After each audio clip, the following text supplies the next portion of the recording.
For 3 years, Hagler saw Hearns and his future as far back as 1982. They were scheduled to meet, but a Hearns hand injury intervened. I'm not going in there for injury. And when I go in there, I want to be in tip-top condition and great health. Finally, the fight was canceled. Hagler was livid. And he was going to make $2 million. He turned down $2 million. In the first beginning, Ray, he started complaining about his little baby pinky. You know how many people will give $1 million for that little baby pinky? They cut that thing off. And come April 15, in 3 rounds, I would be the greatest. And Tommy said, I'm going to be laying down there and his hands are going to be raised. I feel almost the same way, but when the smoke clears, because I'm coming out smoking, as you know, but when the smoke clears, it'll be my hands that'll be raised. After 3 long years, the war of words will be settled amidst the neon of Las Vegas, Nevada. Hagler and Hearns have descended upon Caesar's Palace to end their dispute and treat the public to the fight of the year. The hype is over, and the drama begins as we await the opening bell between 2 great champions, Marvelous Marvin Hagler and Thomas Hearns. And we are live from Caesar's Palace in Las Vegas, Nevada, where Top Rank presents World Championship Boxing. It's time for the main event. It's scheduled for 12 rounds. Marvelous Marvin Hagler against Thomas Hitman Hearns. And look at this scene here. You know, the middleweight division has always been one of the most popular. The men are big enough to hurt. They're little enough to be quick, deceptive in the ring. Sugar Ray Robinson is here tonight. He's been voted the greatest middleweight champ of all time. How about the 2 old-timers? Stanley Ketchel, the Michigan assassin. Harry Gribb, who fought the last part of his career with one eye. Then there was the toy bulldog, Mickey Walker, who lived on the fast track. And the smooth man from Argentina, Carlos Monzon, who defended his middleweight title 14 times, and that's the goal, the mark that Marvin Hagler is after. So there you have some of the great middleweights of all time. Gene Fulmer's here tonight, Carmen Basilio from Syracuse, and you've already met Jake LaMotta. Right now, we're going to meet the fighters themselves. We're going to see some of their highlights of their career, and we're going to hear them from the last moment now in person. First, a look at the champion. Ladies and gentlemen, the undisputed middleweight champion of the world, Marvelous Marvin Hagler. The road to the title was frustrating for the Marvelous One. It was back on November 30th, 1979, that Hagler had his first shot at Vito Antuofermo's middleweight crown. In one of the most controversial decisions in the last decade, the fight was ruled a draw. Vito kept the belt, and Marvin walked away empty and bitter. But he used that anger almost 1 year later to fuel a vicious assault on the reigning champion, Alan Minter. Hagler had promised not to leave the decision in the hands of the judges. After 7 long years and 3 brutal rounds, Marvelous Marvin Hagler had won the middleweight title. Yet even in victory, a hostile British crowd hurled bottles rather than accolades at the new champion. With each defense, his image grew. On October 3rd, 1981, in his 3rd defense, Hagler was deadly accurate. He pitched an 11-round shutout of Mustafa Hamsho. The 55 stitches administered to the challenger have now become a grotesque reminder of Hagler's dominance. A year later, Fulgencio Obel Mejias had risen from the depths of a previous loss to the middleweight champion. This deadly right hand may have been Hagler's most devastating one-punch knockout of his career. Fully Obel would not return again. February 11th, 1983, in his 6th defense, a tough Brit, Tony Simpson, fought hard for 6 rounds. But Marvelous Marvin was just too strong. In typical Hagler fashion, the #1 challenger was beaten into the canvas.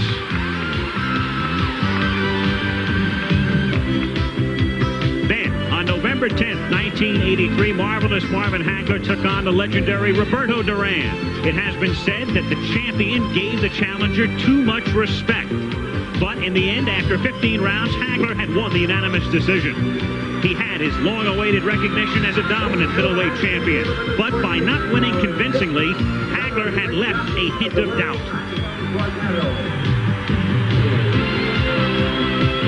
His last last defense was October 19, 1984. Remarkably, Mustafa Hamsho had returned as the #1 contender. His reward was more punishment from the champion.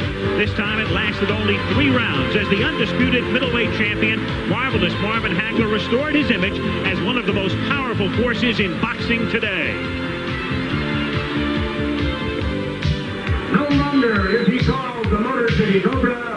He has returned as Thomas, the Hitman Hearns. Thomas Hearns exploded from the Motor City with a ferocity rarely seen in the sport of boxing. As the WBA welterweight champion, his lethal combinations destroyed challengers like Pablo Baez. After 32 consecutive wins, a dream match had been made.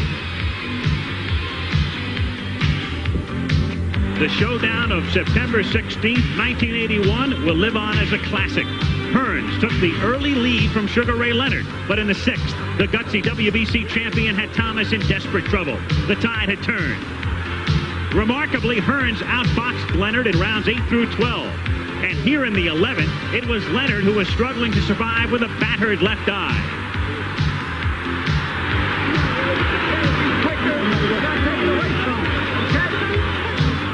Then in the 14th, ahead on all 3 scorecards, Thomas Hearns had suffered his first defeat.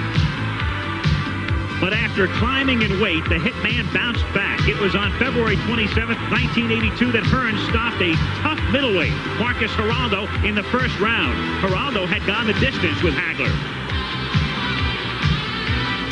And then, 9 months later, Hearns met Wilfred Benitez head-on for the WBC Super Welterweight title.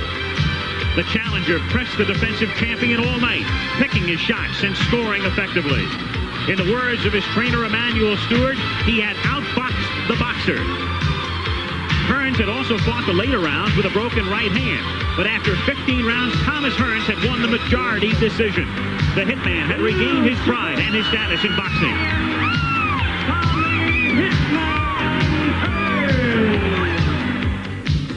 7 months later, Hearns stepped up in weight to meet a former light heavyweight contender named Murray Sutherland. Weighing 157.5 pounds, the Hitman once again proved his worth as a boxer. Sutherland later confided that he was hurt in the final round, calling Hearns a powerful middleweight puncher. Thomas called this fight a great test, stating, "It showed I belong in this division." It was hard to disagree.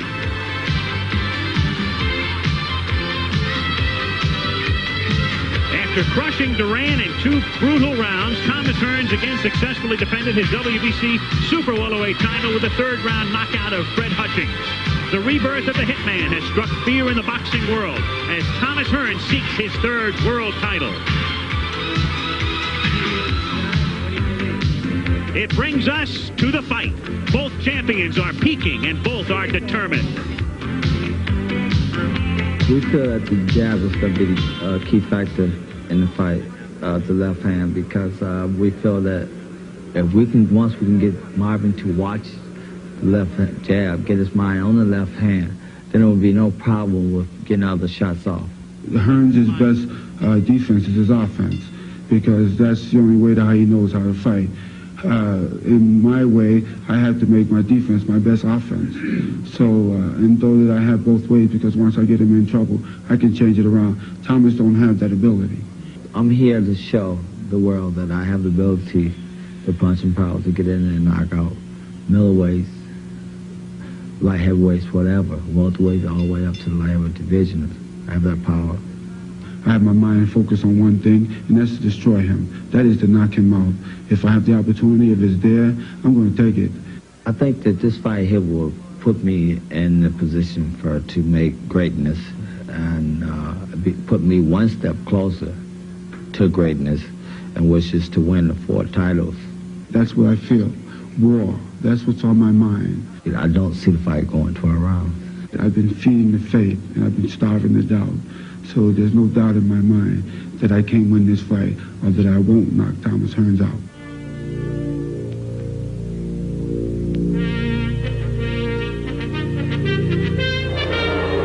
And war is right. Hagler is still rankled at the cancellation 2 years ago by Hearns. They train differently. An old-time fighter, Hagler. He trains at Provincetown on Cape Cod. Then he went to Palm Springs and closed his workouts to the public. Hearns came into Miami Beach and then moved right in here to Caesar's Palace and had open sessions. In fact, he led Arabic dancing in the ring with 6 beauties there. It sort of reminds you of Muhammad Ali in his training days. But they're all set now. They want to get to it, and we're going to get right down to ringside to Al Michaels and Al Bernstein. All right, Kurt. Well, everybody's been talking about it. Hearns has certain hand speed and the jab and power and all of that, and Hagler is more resolute, and there are a million different factors involved here, and that's why there's been so much talk about who will win. For each man to win, what has to happen? What's the key for each man? I think for Thomas Hearns, he wants to establish his jab. It's very important, and be able to drop the right hand in. He thinks that he can do that against Hagler, and he thinks that he can keep Hagler on the outside by doing that. For Marvin Hagler, the key is to get by that jab, not just get by it, but get inside and then work to the body of that man, Thomas Hearns, and then eventually get to the head. I think the wild card is, will Marvin Hagler switch to righty effectively? If he does that, it might be the key to a victory for him. As is customary, it is the challenger who enters first. It is Hagler's title. Even though Tommy has won 2 titles, he does not own the middleweight crown that he seeks tonight, and thus he is the first to come in. And the long wait is over, as accompanied by the entourage. He is out of the dressing room and about ready to enter the arena.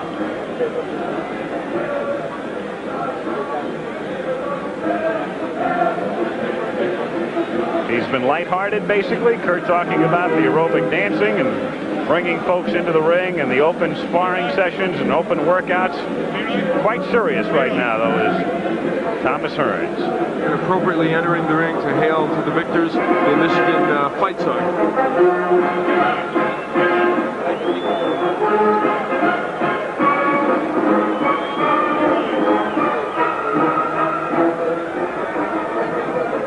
Still not in view of most here in the arena yet is Hearns, so no response as yet, but very shortly he will be approaching that part of the arena here at Caesar's Palace just about now, where they're beginning to take notice of the entry of Thomas Hearns as he comes down the aisle.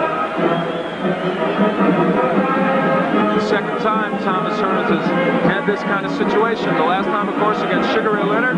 He hopes this turns out differently. Now he's spotted.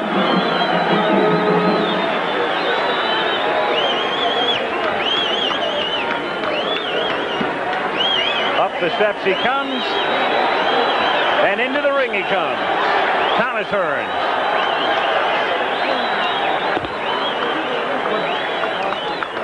The only loss, of course, to Sugar Ray Leonard back in 1981, a fight in which he was ahead.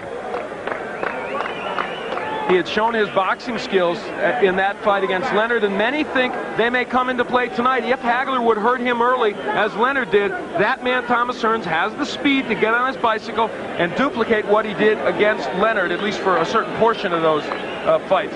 He'd like a first-round knockout here. He says he'll do it in 3. We'll see. Took Durant out in 2. After the fight, we will have it entered. Thomas Hearns in the ring and awaiting Marvin Hagler, who loves to, among other things, make people wait. He is renowned, as you see, the very able corner of Thomas Hearns. And you know, when he fought Sugar Ray Leonard, Al, there was criticism of Emmanuel Stewart. Normally a very calm corner for Thomas Hearns. On that night, the most pressure-packed of his career, there was some chaos in that corner. Emmanuel says we learned from our mistakes with Leonard, and we feel we've got it all together now. I'm curious as to the response when Hagler comes in. I thought it was sort of muted in a way. There was some cheering for Hearns, but nothing outrageous by any stretch of the imagination. Could just be a muted crowd right now. We're going to find out. It's possible, or in fact, Hagler is the favorite of the crowd. Yeah. Which would be odd, considering that, as you said, the betting money is switched back and forth. And if you talk, as I said, if you talk to any 10 people, you're going to find 5 for Hearns, 5 for Hagler. So it's been a very divided group of people here in Las Vegas, and I suspect around the country as well. Here he comes. Marvelous Marvin Hagler, out of Newark originally, now Brockton, Massachusetts, coming in to a mixed response.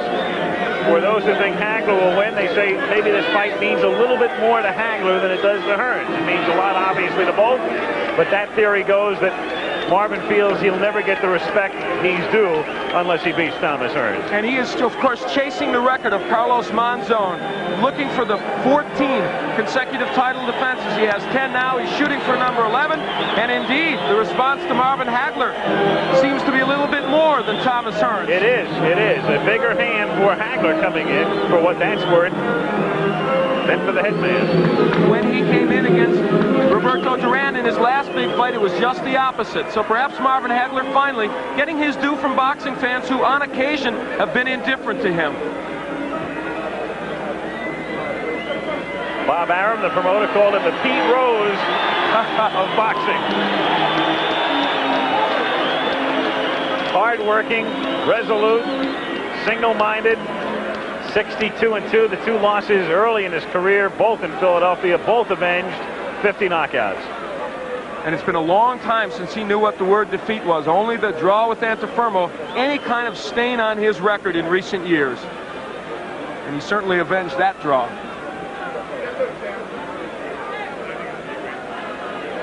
A look at the tail of the tape, it tells you what you know probably already about the big reach advantage, the height advantage for Thomas Hearns, and that's a key element in this fight. But for Marvin Hagler, he expects to get inside against Hearns, and if he doesn't do that, could have a long night. Can he possibly win if he doesn't get inside? Well, he could if he catches Hearns on the end of one of his punches, perhaps a left hook. I think that's where him switching righty becomes a key factor. From the outside, I think he's much more effective as a righty. The common opponents, an indication there that Hearns, perhaps with more power, but Marcus Geraldo was not the fighter he was against Hearns that he was against Hagler, and that knockout of Duran. So you can look on and on. The number of punches, these are 2 fighters who will throw a lot of punches tonight. You see Marvin Hagler throws a lot. He's got a good jab, good combination puncher. The same is true of Thomas Hearns. Look at the number of punches he throws. A lot of left jabs snaking out there.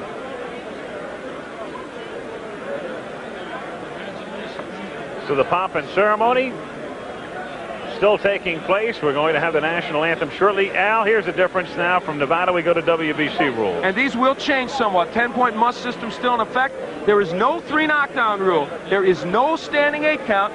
You saved by the bell only in the last round. Again, the 3 judges will score the fight. International judges, the referee, or the ring doctor can stop the fight.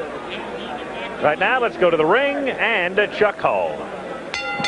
Ladies and gentlemen, I would direct your attention to the lighted tower, the Fantasy Tower at Caesar's Palace, just to the northeast of us, and you will see unfurled the largest American flag in the world. The flag was created by Mr. Ski Dembski. And now it gives me a great deal of pleasure to introduce a very talented young man as I ask you to rise, please, as our national anthem will be presented by Doc Severinsen.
Ladies and gentlemen, the color guard from the Marine Corps Reserve here in Las Vegas. Gentlemen, thank you very much.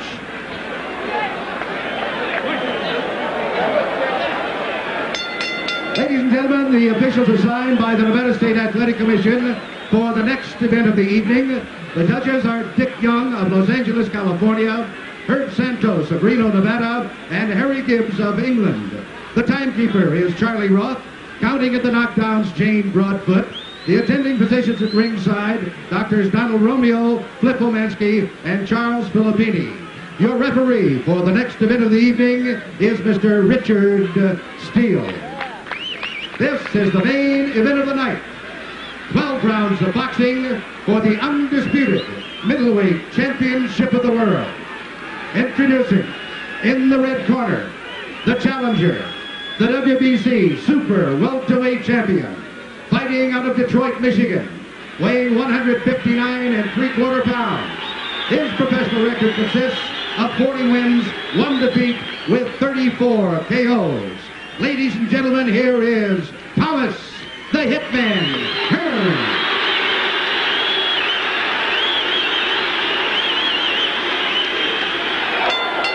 And in the little corner, fighting out of Brockton, Massachusetts, weighing 159 1/4 pounds, with a professional record of 60 wins, 2 defeats, 2 draws, and 50 KOs.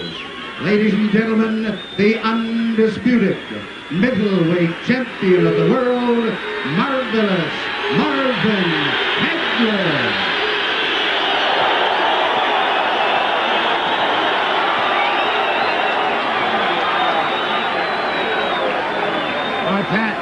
Pat, good 8. Let's go. So the two come to mid-ring with Richard Steele. Instructions in the dressing room. I'm just cautioning you now. Obey my command at all times. Shake hands, don't let the go for you. Let's go. Very simple instructions. And finally, it's Hagler against Hearns. The camera's going to have to go. Eloquent simplicity by Richard Steele. Let's go. He knows, they know. Staring at each other through the national anthem. To stare down, of course, so customary before these fights. And here we go. Round 1. Hagler, right off the bat, attempting to get inside. He'd love to be able to pin Hearns on the ropes if he can. A more aggressive start by Hagler. Look at him, right for the body. Marvin Hagler only wants the body. He bangs Marvin. Oh, Hearns may have hurt him with a right hand. Hearns with another right. Hearns hits him with an uppercut. Hagler, he's hurt. Hagler is stunned. Hearns got inside. Hit him with a right uppercut. Marvin ties him up. Marvin Hagler is still hurt. So it was Hagler coming out like a bullet. A good left by Hagler, but Hearns didn't flinch. Marvin going for the body. Wild first round. Wow, what a shot. And it was Hagler who initiated it, not Thomas Hearns. And a left by Hagler. Hearns comes back. Another right. That one stunned Hearns. What a first minute of the fight. Tommy Hearns has been able to drop that right hand in, and it has hurt Hagler, a surprise to many people. Another right hand from Hearns. Hearns moving. Hagler still pursuing. Comes in with a right. Missing with a left hook.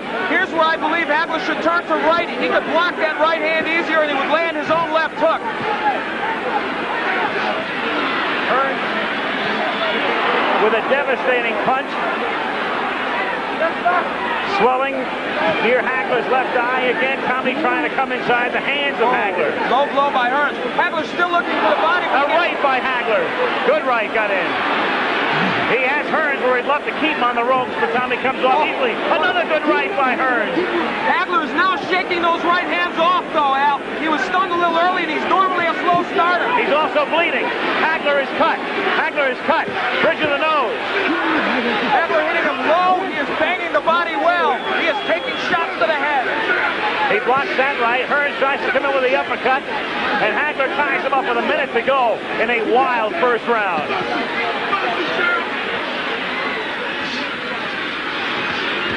Marvin with a good left hand. There's blood all over Marvin Hagler's face.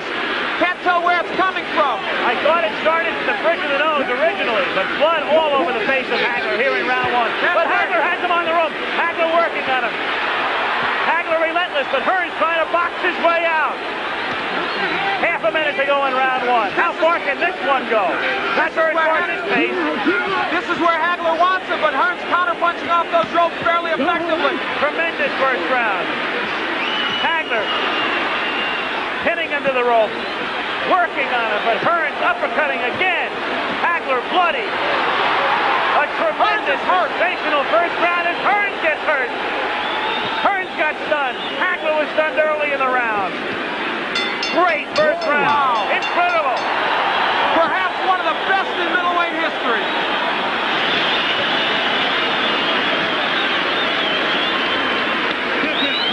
That was an entire fight encompassed in 3 minutes. Where is it? Right there. Look around this one. Don't worry about the gun. Close your eyes. Close your eyes.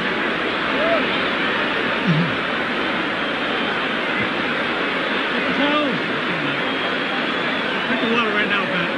The cut is over the right eye of Marvin Hagler. It's hard to tell if it's not on the eyelid, though. It looks to be on his forehead. That may not be as much of a problem.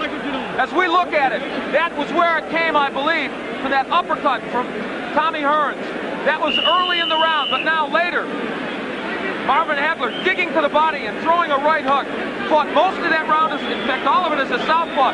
He took the action of Hearns, a surprise early. Well, the first round lived up to all the hype, and then some. Round two now. Oh! Left hand by Hagler. They said this fight would be determined on heart and the good chin. Right now, that's exactly what it's being determined on. Both men have been hurt. You can throw the strategy out the window right now. A wild first round. Hearns again trying to uppercut. Hearns trying to box. Moving, slipping off the ropes. Coming back and trying to land that right.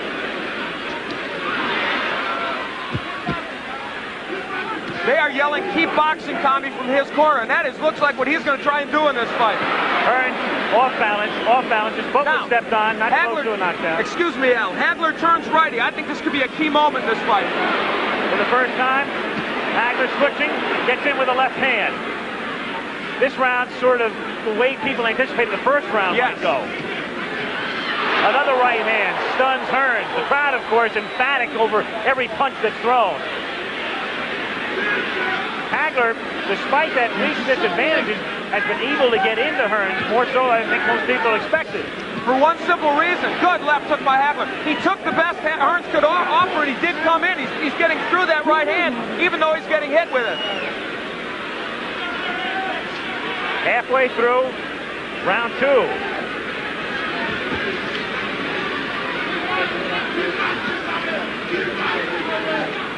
Hagler has fought most of this round as a righty. Now he switches southpaw and lands. Not as effective as a righty as I thought, but now as a southpaw, the jab lands well. That right jab. Hagler coming in with a left. Richard Steele saying, punch your way out, punch your way out. A key element now is Hagler is working when he's on the inside. He's not just holding, he is working the body of Tommy Hearns. Boy, Hearns looks awkward. His legs look like they're not there. A little rubbery here in round two. Tommy, though, fluid and moving. Trying to get inside again. The cut opens up over Hagler's forehead. And the blood begins to trickle down. Hagler working inside, now up top. Half a minute to go in round two. Oh, what a left. Hearns trading with him. Hagler comes out to the right or left, and another right.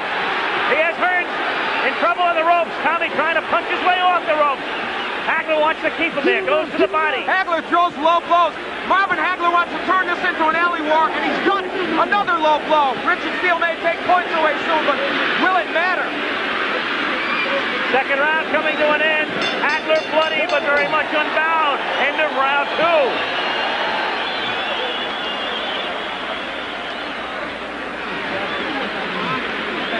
Keep your hands up close. When you finish up with the shot, move on to one side or the other, okay? You're not boxing to be in there. Try to work on letting you miss with the left and going over here and then coming back with the right. Okay? You got to put up there. Let's box him. Stay away and box him. Let's box him. Let's get your second man to relax like nothing. fight careful.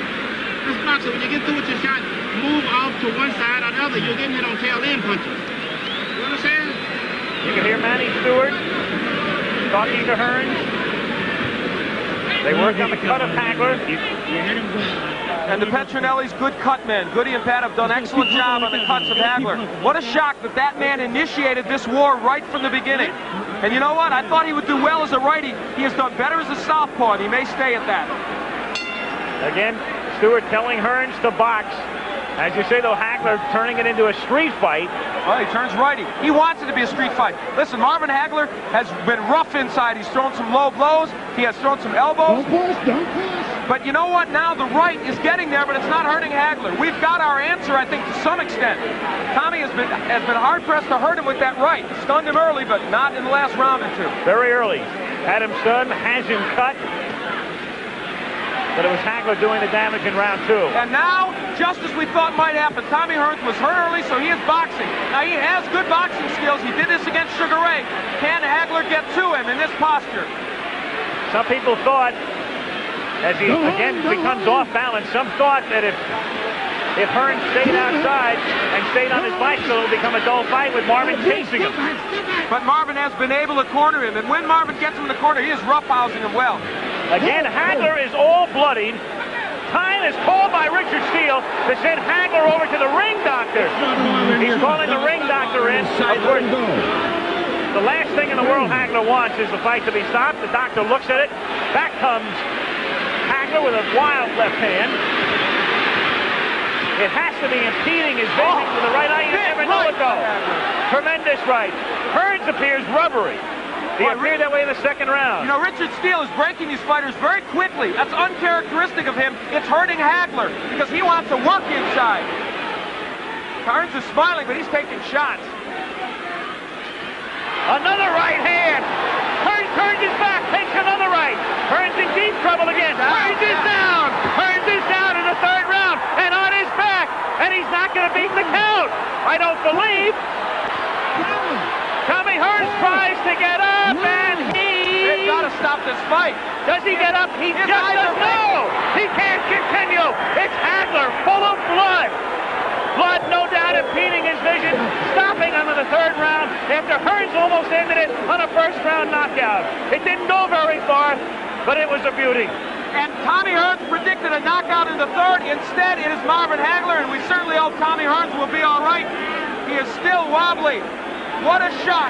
Instead of Hearns initiating early action, it is this man who, believe me, has gained any redemption he needed from the loss to Roberto Duran. Marvelous Marvin Hagler. So close to being knocked out in the first round. Withstood the barrage. You'd have to figure he lost round one, came back round two, despite the deep cut, time called by Richard Steele in round three. Ring doctor observes, comes back, knocks him out in round three. So it's marvelous Marvin Hagler, 61, 2-2.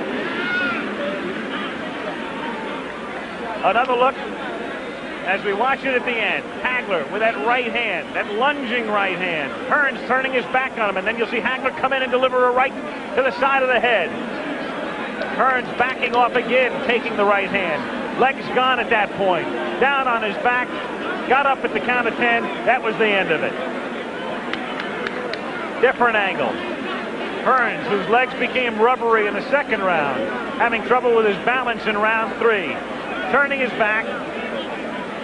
Another right hand from Hagler. But at this point, the damage had been done. Finishing right there. But Hearns was on his way down anyway. Only disappointment is that it didn't go longer. What a 3 rounds. Different angle again now. Right hand from Hagler. And Hearns at that point finished. Off balance and stumbling. And so the man from Brockton, Massachusetts may finally get the respect that he feels he deserves. And acclaim as one of the greatest middleweights in history. Doing nothing to dispute that tonight. Shaking off some thunderous blows in round one. withstanding the barrage, suffering the cut, coming back strong in round 2, finishing him in round 3. Hearns right above us in the corner. Tommy still shaking. Tommy on his stool. And Tommy, of course, very disappointed and frustrated as Marvin Hagler, marvelous Marvin Hagler, the legal name, retains the undisputed middleweight title. And let's go to Al Bernstein now. Marvin Hagler in a chaotic ring here. He says, am I the greatest? And I guess so, Marvin. Marvin, it was, I guess, perhaps one of the best 3-round fights ever. Maybe one of the best middleweights. I guess you did. Here comes Tommy Hearns to say congratulations. Tommy gave my hell of a show. They got their money worth. All right, we're happy to see that Tommy's all right. And a lot of congratulations all around and a lot of water as well. Marvin, you took the action to Tommy right away. You went right for his body. He looked like he stunned you momentarily with the right in the first. Did that right hurt you? It didn't bother me, just made me madder. Okay. I told you I was going to eat him up like Pac-Man. I figured once I get through the right hand, then it was all mine, you know, because I think the first big one, what you try to put me away out there. I think that's when I got the cut there, but I wanted to show the world I am the greatest now. Well, you are the greatest middleweight. There's no doubt about that. Did I say 3? You went right for the body. Was that your plan immediately? That was the way we planned. I want to thank all my sparring partners. Especially I want to thank God for giving me the strength and the courage and the confidence to go in here and to know that I was the one. I was the champion, but I had to fight like a challenger.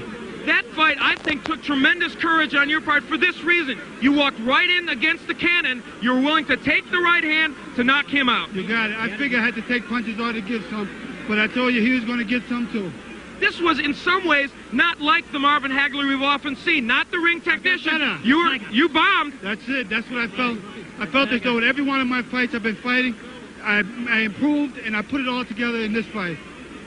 The Petronelli's here. I guess you've got to be just thrilled with this. It's probably your biggest moment. The greatest. There's this guy. Does he? Now that we take care of the wise guys, the hurt man, the hit man. He's the we love him. I want to say to all the people out there who spent their money, I hope that you got your money's worth, because Tommy's a hell of a fighter, and I think I put all my all out here. But the better man won tonight. You have talked about going after Monzone's record. Is it still on your mind? And I guess this just fuels you. Getting that record might put you in that class of the greatest middleweight. Definitely. I'm still after Monzone's record, but I don't think that I'll have a big media hype as I did with this one, so I'm going to continue. Okay. This is one of my toughest fights. Marvin, congratulations. Thank you. Let's go back to Kurt Gowdy. There's been a lot of talk about Hagler retiring. His wife, Bertha's here. There are 4 children, and she wants him to retire. When they ask... Ladies and gentlemen, Let's go down referee Richard Steele stops the bout at 2 minutes, 1 second of the 3rd round. The winner by a TKO and still undisputed middleweight champion of the world, marvelous Marvin Hagler.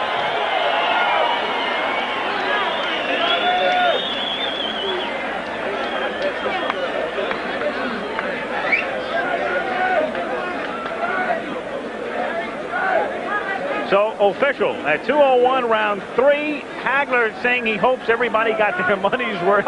It was a great 8 minutes. It was a great 8:01. It was an incredible fight, and for Marvin Hagler, I'll tell you what, he did the unexpected, Al. He walked right into the cannons that Tommy Hearns had. He said, I'm going to take what I have to take in order to bomb my way to victory. It was uncharacteristic, but it was exciting, and it was a man looking to gain ultimate respect from the boxing community. I found it fascinating in a way that you said to him, were you hurt?